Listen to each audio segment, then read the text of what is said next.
Hello students, तो standard 9 में आज हम लोग देखने जा रहे हैं ग्राफिकल रिप्रेजेंटेशन ऑफ मोशन।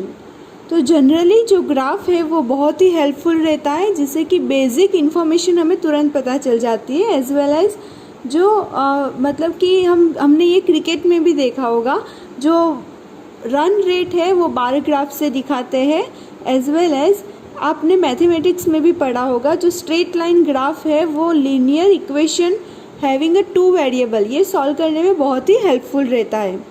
तो अगर to describe the motion of an object we can use the line graphs, हम लाइन ग्राफ्स यूज़ कर सकते हैं। And in this case line graph show the dependence of one physical quantity such as a distance, velocity and another quantity such as a time. Okay, तो पहला graph है distance time graph.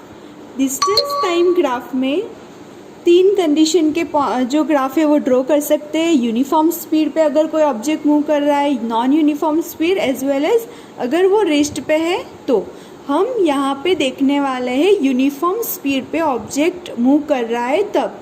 Okay, तो graph में यहाँ पे x axis पे हमने लिया है टाइम, वाई एक्सिस पे हमने लिया है डिस्टेंस। ओके, हम यूनिफॉर्म स्पीड का ग्राफ है, यानी कि एक ऐसा ऑब्जेक्ट कंसिडर करो जो मतलब कि उसने स्टार्ट किया था 0 मिनट में, उसका डिस्टेंस 0 था। फिर जैसे जैसे टाइम इंटरवल 20 देखो यहाँ पे इंटरवल टाइम दिया है, तो जैसे जैसे टाइम बढ़ रहा है उसी हिसाब से डिस्टेंस भी जो है वो इक्वल इंटरवल्स में इंक्रीज हो रहा है। ओके, तो ये जो ग्राफ है वो यूनिफॉर्म स्पीड का है। Distance time graph of an object moving with a uniform speed. Uniform speed का यही याद रखना है कि टाइम इंटरवल भी मतलब जैसे है उस तरह से डिस्टेंस भी बढ़ता जा रहा है। यूनिफॉर्म स्पीड के बारे में आप लोग पढ़ चुके। तो ये जो ग्राफ आ रहा है वो स्ट्रेट लाइन में है। ग्राफ ड्रॉ करना अभी तो आपको आता ही है। तो स्ट्रेट लाइन आ रहा है, यानी कि यूनिफॉर्मली बढ़ रहा है, इंक्रीज हो रहा है। तो डिस्टेंस टाइम ग्राफ का हेल्प से हम लोग स्पीड ढूंढ सकते हैं। किसी भी पॉइंट पे, कोई भी 2 पॉइंट कंसिडर कर दो, स्पीड ढूंढ सकते हैं, या तो कोई भी एक पॉइंट पे भी आप लोग ढूंढ सकते हो कि ये पॉइंट पे उसका स्पीड कितना था। यहाँ पे हम लोग को डिस्टेंस दिया है, टाइम दिया है। आप सब जानते हो कि स्पीड का फॉर्मूला क्या है। Speed is equal to distance upon time.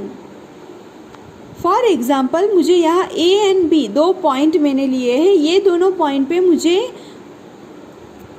Speed find करना है कि ये 2 पॉइंट पे कितना स्पीड था। तो मैंने यहाँ पे ए पॉइंट ले लिया है और ये दोनों के पैरेलल मैंने जो है वो लाइन ड्रॉ कर दिया है कि यहाँ वाई एक्सिस पे एंड एक्स एक्सिस पे लाइन ड्रॉ कर दिया है। और यहाँ टाइम पे यानी कि एक्स एक्सिस पे जो ए वाला पॉइंट वाला लाइन मिल रहा है उसको मैंने नाम दे दिया है T1, as well as distance वाले जो भी मतलब कि डिस्टेंस वाली लाइन पे मैंने उसको नाम दे दिया S1। जनरली हम डिस्टेंस को S से ही डिनोट करते हैं, तो यहाँ पे भी हम लोग S1 लिखेंगे।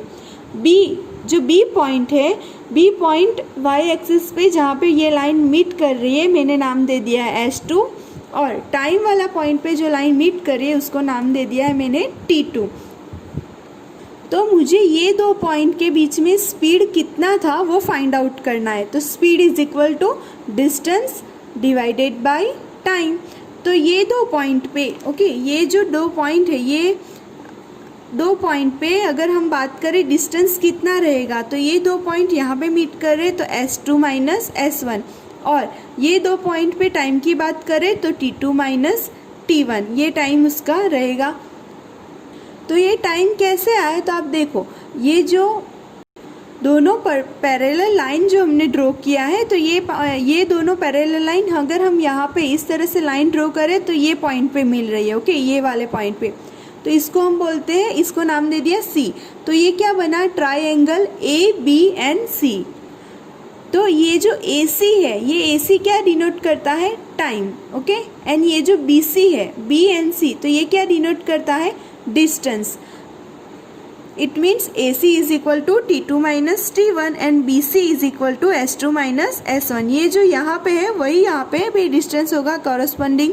तो ये हमने ढूंढ लिया AC एंड BC का वैल्यू। ये जो ट्राइंगल बना है और ये जो स्लोप बना है, आपने ये स्लोप पे से मैथ्स में भी ये वैल्यू फाइंड करने का आता है, वो ढूंढा ही होगा।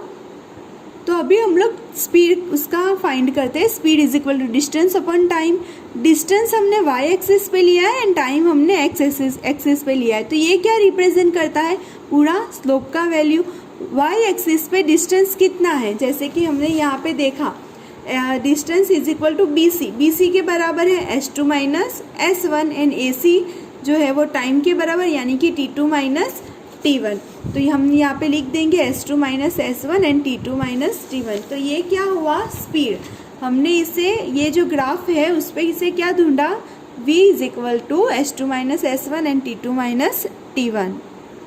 और ये जो वैल्यू है ये हमें क्या बताएगी, ये दो पॉइंट पे स्पीड कितना रहेगा ऑब्जेक्ट का। तो ऐसा ही हम लोग ग्राफ डिस्टेंस टाइम का एक्सीलरेटेड मोशन में भी हम लोग ड्रॉ कर सकते हैं। जैसे कि यहाँ पे टेबल नंबर 8.2 में दिया है, टाइम एंड डिस्टेंस दिया है। टाइम सेकेंड में है एंड डिस्टेंस जो है वो मीटर में है। तो आप यहाँ पे एक चीज़ ऑब्जर्व करो कि जो टाइम है वो चेंज हो रहा है, ओके। वो इक्वल मतलब कि 0 2 का गैप है टाइम इंटरवल में। लेकिन डिस्टेंस जो है वो कंटिन्यूसली उनका जो गैप है 0 1, यहाँ पे 1, ओके। 0 से 1 यानी कि 1 मीटर बढ़ा, 1 से 4 यानी यहाँ पे 3, 4 से 9 यानी यहाँ पे कितना बढ़ा, 5 बढ़ा। तो डिस्टेंस इक्वल इंटरवल में नहीं बढ़ रहा है।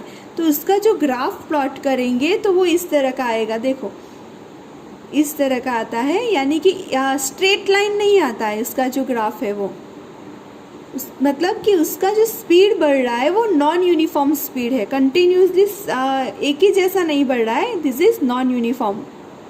और इससे क्या पता चलता है, तो जो ग्राफ है different from the earlier distance time graph and the nature of this graph shows the non linear variation of distance travel by the car with the time. और ये नॉन यूनिफॉर्म स्पीड का एक graph बन चुका है।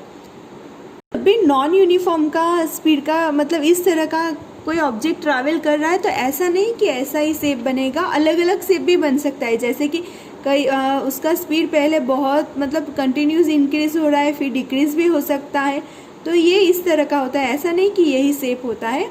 लेकिन uniform की बात करें तो वो एक ही रहता है, वो स्ट्रेट लाइन में ही जाता है। Okay friends, thank you.